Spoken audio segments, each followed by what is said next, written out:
বজ্রপাত হওয়ার সময় করণীয় কি? এ সময় করণীয় বিশেষ কোনো আমল আছে কি?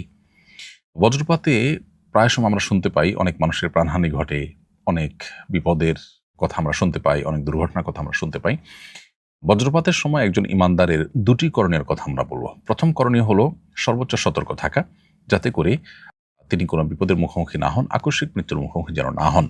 সেজন্য এ বিষয়ে যারা এক্সপার্ট এবং অভিজ্ঞ আছেন, বিভিন্ন গবেষণার আলোকে যারা এ বিষয়ে যে সমস্ত নিরাপত্তা বিষয়ক পরামর্শ দিয়েছেন, টিপস দিয়েছেন, সেগুলোকে মেনে চলা একজন ইমানদারের কর্তব্য। কারণ আল্লাহ তাআলা বলেছেন, ওয়ালা তুলকু বিআইদিকুম ইলা তাহলুকা, তোমরা নিজেদেরকে ধ্বংসের দিকে ঠেলে দিও না। এজন্য আমাদেরকে আত্মরক্ষার জন্য চেষ্টা করতে হবে। বাসাবাড়িতে থাকলে আমরা যেন জানালা, দরজা ইত্যাদি ধরে না থাকি, বারান্দায় যেন না যাই, টেপে পানি দিয়ে আপনার থালা বাসন ধোয়া বা অন্য কোনো গৃহস্থলী কাজে যেন আমরা টেপে যেন আমরা না থাকি, ধাতব কোনো কিছুর স্পর্শে, পানির স্পর্শে যেন আমরা না থাকি, এবং মোবাইল ইত্যাদি চার্জরত অবস্থায় যেন হাতে না থাকে। এই বিষয়গুলোতে তারা আমাদেরকে বিশেষভাবে সতর্ক করে থাকেন। এগুলো আমাদেরকে মেনে চলতে হবে। বাসা বাইরে থাকলে আমাদেরকে তারা পরামর্শ দিয়ে থাকেন আমরা যেন বাসা বাইরে গেলে বাইরে থাকলে কোনো গাছের নিচে বা বিদ্যুতের খুঁটির নিচে যেন আমরা আশ্রয় না নিই, বরং আমরা যেন আপনার নদীতে থাকলে, পুকুরে থাকলে দ্রুততার সাথে যেন আমরা উঠে যাই এবং ধাতব কোনো বস্তুর থেকে যেন আমরা দূরে থাকি।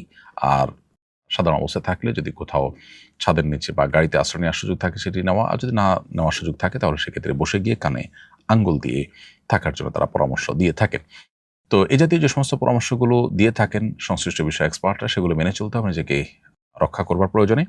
সেই সাথে একজন ইমানদার তিনি সর্বাবস্থায় আল্লাহ তাআলা স্মরণ করবেন। একটা আসন্ন বিপদ এর শঙ্কা যখন তার হবে, তখন তিনি আল্লাহর স্মরণ করবেন, আল্লাহর আশ্রয় প্রার্থনা করবেন, আল্লাহর কাছে সাহায্য চাইবেন।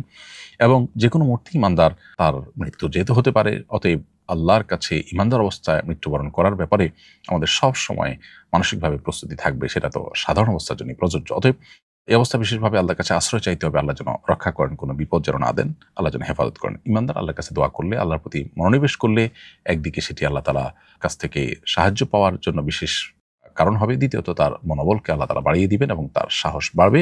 আল্লাহ তাকে হেফাজত করবেন ইনশাআল্লাহ তাআলা। কোনো কারণে তার মৃত্যু হলেও সেটি আল্লাহর স্মরণরত অবস্থায় ইমানদারের মৃত্যু হলো, যেটি আরেকটি সৌভাগ্যের কারণ। এছাড়াও মেঘের গর্জন যখন আমরা শুনতে পাবো, তখন একটি দোয়া পড়ার কথা সাহাবী আব্দুল্লাহ ইবনে জুবাইর রাদিয়াল্লাহু তাআলা থেকে বর্ণিত হয়েছে।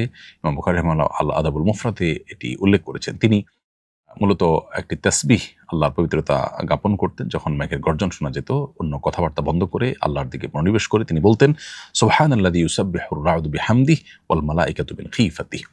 অতএব মেঘের গর্জন হলে আমরা এটি পড়তে পারি। এর বাইরে আল্লাহ তাআলার কাছে সাধারণ অবস্থাতে যেকোনো আসন্ন বিপদ থেকে বাঁচার জন্য আমরা সর্বোচ্চ সচেষ্ট থাকব।